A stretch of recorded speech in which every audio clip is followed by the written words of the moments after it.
అనంతపురం జిల్లా Kalyandurg MLA Amilineni Surendra Babu YCP సమన్వయకర్త తలారి రంగయ్యపై విరుచుకుపడ్డారు. వైసీపీ నాయకులు తలారి రంగయ్య మరియు మాదినేని ఉమామహేశ్వర నాయుడులపై ఎమ్మెల్యే అమిలినేని సురేంద్రబాబు తీవ్రస్థాయిలో విమర్శలు చేశారు.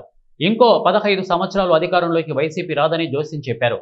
వైసీపీ సర్పంచులు కూటమి పాలనకు ఆకర్షితులై పార్టీలోకి చేరేందుకు సిద్ధంగా ఉన్నారని అన్నారు. తన కంపెనీపై తనపై నిరాధారమైన ఆరోపణలు, దూషణలు చేస్తే వైసీపీ నాయకులు తీవ్రమైన పరిణామాలు ఎదుర్కొంటారని ఎమ్మెల్యే హెచ్చరించారు. జగన్మోహన్ రెడ్డికి బుద్ధి లేదు, మీకు అంతకన్నా బుద్ధి లేదని వారిపై విరుచుకుపడ్డారు.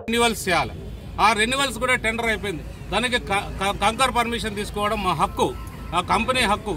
అందులో భాగంగా ఎక్కడైనా తీసుకోవచ్చు. దానికి సెంట్రల్ గవర్నమెంట్ కానీ, స్టేట్ గవర్నమెంట్ కానీ, ఈవెన్ జగన్ రెడ్డి ఆ రోజు అబ్జెక్షన్ చెప్పాలనుకున్నా ఆ రోజు నరేంద్ర మోడీ గవర్నమెంట్ నుంచి తీవ్రమైన ఆ రోజు వార్నింగ్ వచ్చింది గవర్నమెంట్కి, మీరు ఏదైనా అభ్యంతరం చెప్తే మీకు చూస్తామని.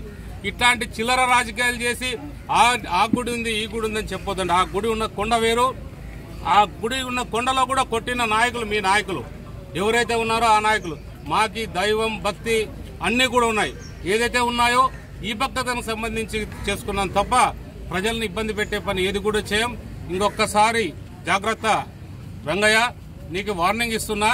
ఇలాంటి తప్పుడు ఆలోచనలు కానీ వ్యంగ్యంగా మాట్లాడడం నువ్వు నేర్చుకుంటే మేము ఆ భాష మాకు తెలీదు, మాకు ఇంకొక భాష తెలుసు, ఆ భాషలో మీ దగ్గరికి వస్తాం. ఇంకొక విషయం చెప్పాలి, ప్రతిసారి ఏదో మన లిక్కర్ గురించి చెప్తున్నారు. ఆ లిక్కర్ వ్యవస్థ మీరు ఒక్కసారి పక్కన మీరందరూ విలేకరులు ఉన్నారు, పక్కన రాయదుర్గ్ ఉంది, ఇటు అనంతపురం ఉంది, రూరల్